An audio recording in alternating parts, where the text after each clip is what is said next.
Boleh dibuka.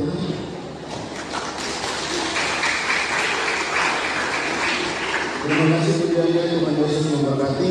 Mari Bapak siapkan hati, arahkan hati dan pikiran kepada Allah. Kita akan ada dalam pelayanan firman sebagai bagian dari kehidupan Natal.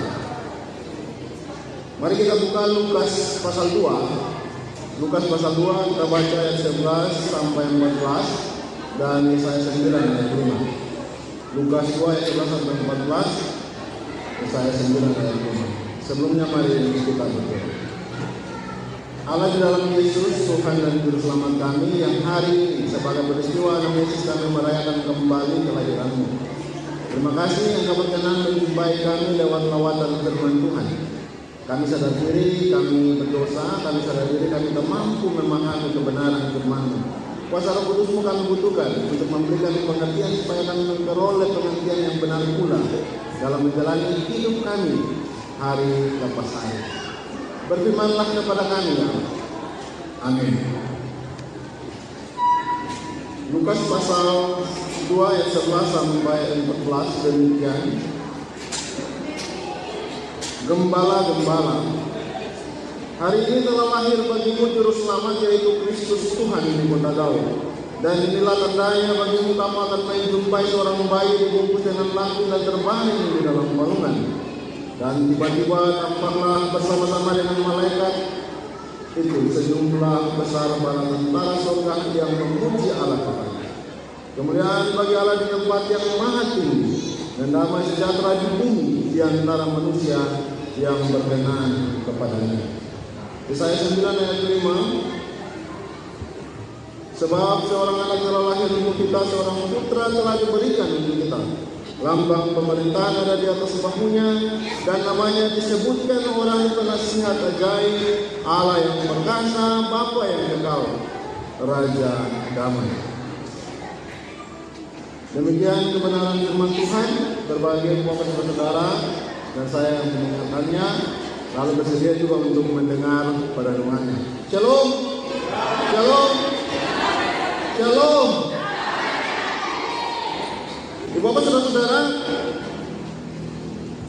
Lukas pasal 2 ayat 11 sampai 14, Yesaya 9 ayat 5. Saudara ada ayat lain lagi. Saudara ada bagian pembacaan yang lain. Setiap Natal dari tanggal 1 sampai sekarang kau dengar bacaan itu. Bukan cuma soal tema, bukan cuma soal itu. Tapi kemarin saya dihubungi oleh Pak Pendeta untuk melayani, dan saya berterima kasih kesempatan kedua berturut-turut untuk saya melayani pewartaan firman Tuhan tahun lalu dan tahun ini. Memang teks ini ada kaitannya dengan perayaan yang tadi dibuat, sekaligus dengan merayakan kelahiran Yesus sebagai peristiwa dan Mesias. Maka Ibu Bapak Saudara, mari kita belajar. Kalau Ibu Bapak dan saya dengar kata gembala-gembala, biasanya yang muncul di pikiran itu menggambarkan bahwa gembala itu adalah orang yang baik, orang yang penuh kasih. Gembala adalah orang-orang yang suka membalut yang terluka. Gembala adalah orang-orang yang suka mencari yang sesat, mendapatinya, mendukungnya, taruh di atas bahunya. Itu gembala. Karena memang gembala digambarkan di Alkitab seperti itu. Bukankah tokoh paling besar, dua tokoh dalam perjanjian lama dalam sejarah Israel, Musa dan Daud, pekerjaannya gembala? Bukankah dalam Mazmur 23 Tuhan sendiri adalah gembala? Lalu dalam perjanjian baru Yesus digelari sebagai gembala yang baik dalam Yohanes 10. Ibu Bapak Saudara-saudara, tapi gembala-gembala dalam bacaan kita tadi itu tidak sama dengan apa yang digambarkan Alkitab.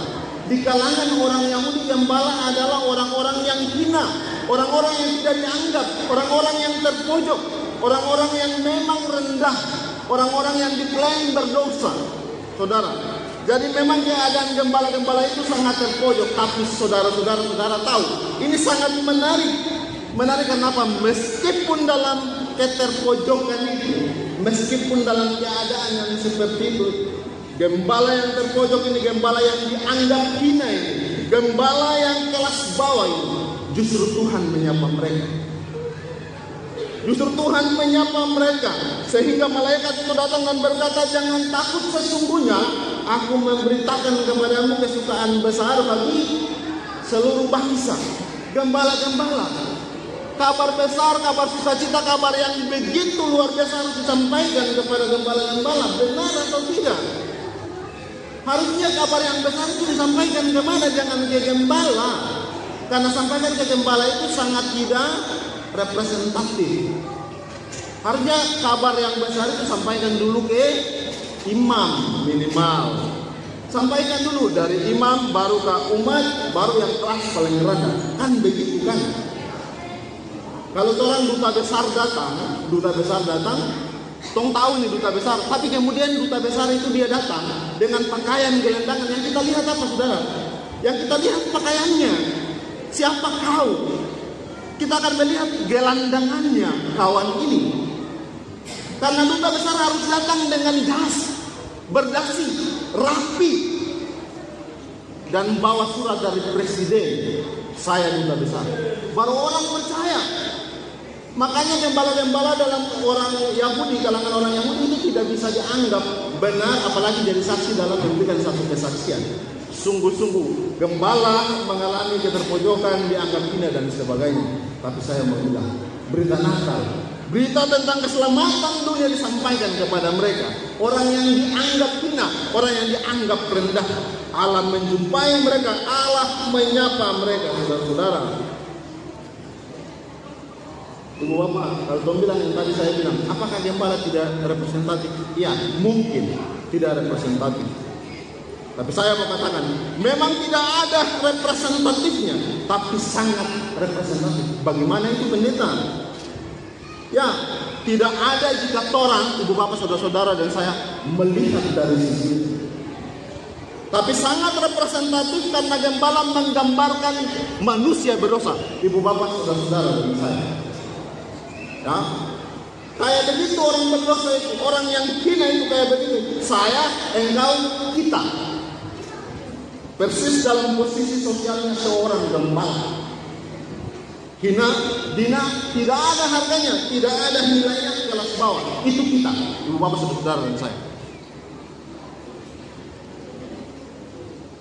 Dalam pemberontakan kita, dalam kebusukan kita, dalam keterpurukan kita, sekalipun aku, kamu, kita berteriak, salibkan dia, dia tetap menyapa kita. Itu Natal. Itu Natal. Natal Allah menyapa kita. Inilah juru selamat. Inilah juru selamat, saudara. Bukankah ini adalah teriakan orang berdosa? Bukankah ini teriakan kita? Teriakan untuk butuh ditebus, teriakan untuk butuh diampuni, teriakan untuk butuh belas kasihan dari Allah. Natal, Allah menyapa manusia berdosa. Saudara-saudara, maka tadi dalam kegelapan, dalam kebusukan kita, Allah menyumpai kita, Allah menyapa kita dengan cintanya. Ketika dunia kehilangan damai, ketika dunia kehilangan damai sejahtera, Allah bilang, damai sejahtera di antara manusia yang berkenan kepadanya. Damai sejahtera hadir di bumi ketika damai sejahtera di bumi mulai hilang. Bapak tahu, tadi ini ada rangkaiannya. Injil masuk, ulang tahun gedung gereja, pembagisan pastori, 3 momen. Saya mau mulai dari Injil masuk. Saya tidak tahu apakah Pak Pendeta undang saya karena penginjil pertama orang Ambon dan saya juga orang Ambon. Saya tidak tahu. Apakah ini kebetulan, saya juga tidak tahu. Tapi saya mau bilang begini, ketika Injil masuk di sini, di jemaat mula-mula, saudara, saya mau bilang, itu Natal. Natal bukan soal kelahiran Yesus saja. Natal adalah Allah menyapa kita. Di tengah kegelapan manusia dulu, jemaat mula-mula yang menyembah batu, yang menyembah berhala, semua itu kegelapan meliputi jemaat ini. Kemudian penginjil masuk, malaikat berkata, damai sejahtera untuk kamu. Injil masuk, Tuhan menyapa kita dalam kegelapan, dalam keterpurukan, dalam dosa. Tuhan menyapa kita lewat penginjil. lewat rentetan pelayan-pelayan Tuhan yang telah disampaikan tadi. Bukankah itu Allah menyapa kita? Bukankah itu Allah menyapa jemaat Hosiana Awet sampai jadi Lembah Kemuliaan Awet? Kita harus menyadari itu, bahwa sapaan Allah itu selalu ada. Lalu kita harus hidupi dia. Bukan sekedar kilas dibaca begitu saja tanpa memperoleh maknanya. Karena kalau kita terjebak di situ, apa gunanya perayaan ini? Setiap tahun rutinitas yang kita buat tanpa makna sama sekali, tidak ada perubahan. Kita hanya merayakannya sebagai peristiwa yang berulang, tapi kemudian kita tidak pernah mendapati ada pengharapan-pengharapan dari founding fathers kita untuk perubahan hidup yang lebih baik. Itu harus nyata. Maka Natal Allah menyapa kita, Injil masuk Allah menyapa. Gedung gereja ini sampai jadi kita habiskan 20 tahun, Allah menyapa. Allah turut hadir di saat panitia mulai bersih-segahan dengan segala berbagai perombakan. Allah hadir di sana untuk menyapa. Jangan begitu sampai jadi seperti ini, saudara-saudara. Untuk itu, saudara-saudara, mari kita terus belajar dalam hidup ini, memahami hari-hari hidup kita, khususnya bagaimana kita menghidupi makna Natal yang kita rayakan, saudara. Bukankah Natal kita semua ingin damai, kan? Ibu bapak ingin damai Natal itu?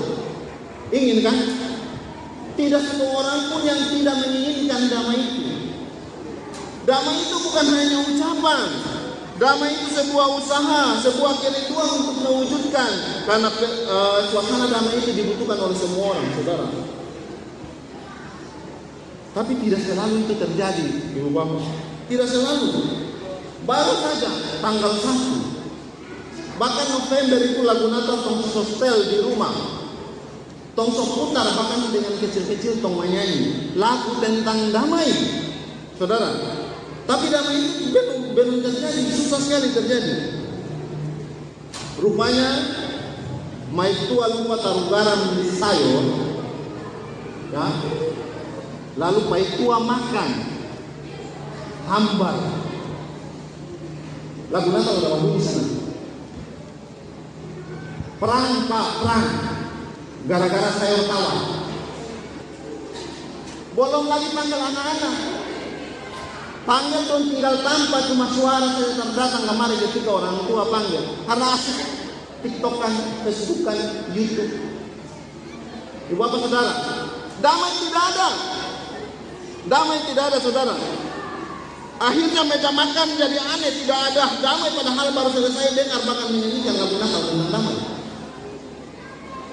Lalu kita mulai membayangkan kalau dalam ruang sebesar meja makan saja damai itu tidak ada. Lalu bagaimana satu jemaat? Bagaimana satu desa? Bagaimana satu kabupaten? Bagaimana satu provinsi, negara? Satu dunia itu kalau model kayak begitu. Dari rumah saja model itu hancur semua. Maka ini akan menjadi mimpi buruk bagi dunia. Bagi dunia, ibu bapak, saudara-saudara dan saya. Makanya dalam nubuat Yesaya 9 ayat 5, dan namanya disebutkan orang penasihat ajaib Allah yang perkasa, Bapa yang kekal, Raja Damai. Yesus disebut Raja Damai, saudara. Tapi sayang sekali kata salam dan damai itu kan cuma bilang-bilang saja. Tapi sesungguhnya ada bermakna semerosot. Tong tarajaga. Salam diartikan orang sebagai tabik, hanya ungkapan-ungkapan belaka. Misalnya dalam ucapan kirim salam. Kalau orang mengatakan bersalaman ya cuma berjabat tangan. Kata damai pun diartikan hanya sebagai keadaan tanpa perang. Padahal makna dari kata damai itu sangat luas dan dalam, saudara. Maka untuk memahaminya, mari kita perlu melihat konteks kata damai atau salam dalam Alkitab. Catat, ingat. Damai atau salam diterjemahkan dari kata shalom, kata Ibrani shalom. Dan arti shalom itu bukan hanya satu. Bukan hanya satu. Shalom itu bukan cuma damai sejahtera. Shalom itu punya makna yang luas. Contoh, jika jemaat awet dan semua lingkungan pelayanan yang ada berada dalam satu persatuan yang tidak terpecah, dan tidak ada kotak-kotak di situ, maka jemaat Awer dan semua lingkungan pelayanan berada dalam shalom, berada dalam damai. Maka shalom di sini berarti keutuhan. Shalom berarti keutuhan.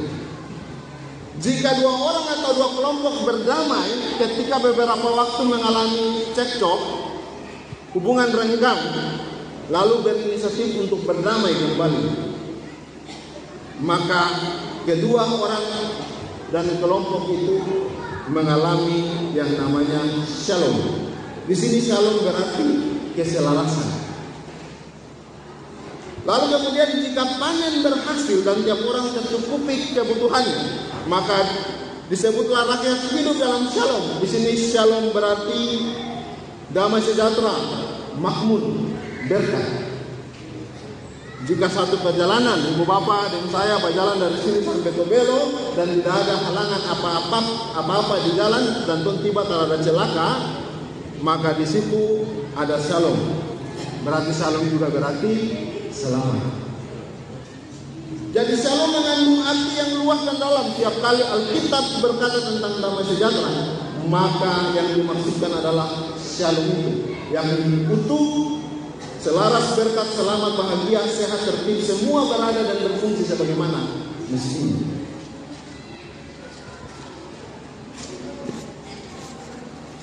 Bapak sempat dulu, boleh setengah jam saya waktu. Ini yang saya takutkan sebenarnya. Karena pendeta kalau khotbah lama itu suami mulai masuk, bisi-bisi. Di belakang tuh sholat, gosok kaki di belakang, rupa-rupa macam. Tapi saya percaya saudara-saudara semua anak-anak Tuhan bukan malah setan. Yesus disebut Raja Damai. Pada kelahiran Yesus, malaikat mengatakan damai sejahtera di antara manusia.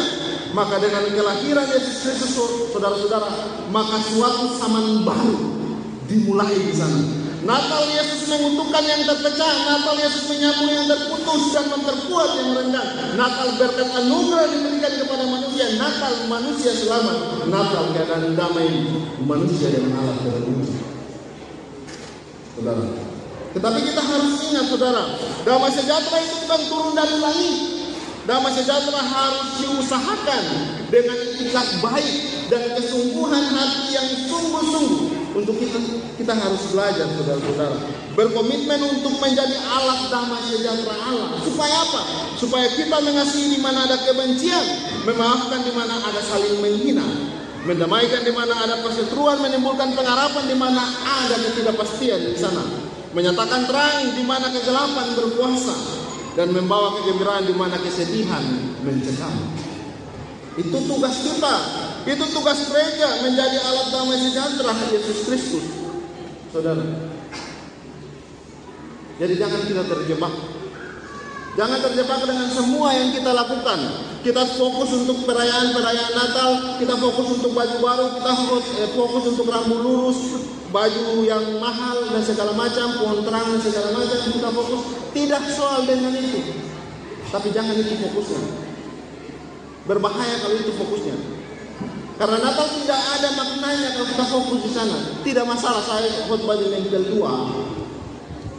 Saya bilang tidak masalah dengan ini semua. Jadi masalah kalau itu fokusnya.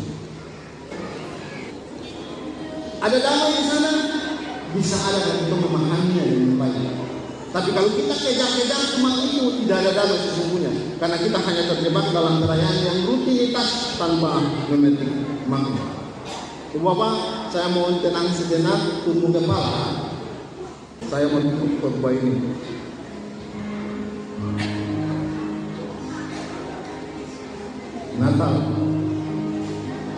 Natal bukan sekedar peringatan. Itu semestinya. Tapi Natal menjadi kehidupan. Itu sudah selayaknya. Sehingga Natal yang menjadi kehidupan akan menghidupkan hari-hari kita, memberikan pengharapan indah, membuat kita terus mampu mengayomi langkah. Biarlah Natal ini menjadi warna-warni di dalam hidup ini, memberikan gairah yang besar dalam hidup kita. Natal bukan sekedar peringatan, karena kalau hanya peringatan, maka kita hanya akan membicarakannya setahun sekali. Berarti damai itu 1 tahun 1 kali. Berarti kasih itu 1 tahun 1 kali. Berarti hidup yang sungguh bahagia hanya 1 tahun 1 kali. Tapi kalau Natal itu kehidupan, maka setiap hari Natal akan mewarnai dan menghidupi tiap apa yang kita rencanakan dan kerjakan. Sehingga Natal akan menjadi lampu terang dalam kehidupan dunia yang gelap.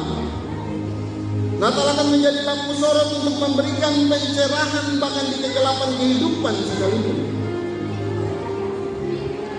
Natal menyelamatkan tiap langkah-langkah yang kita inginkan.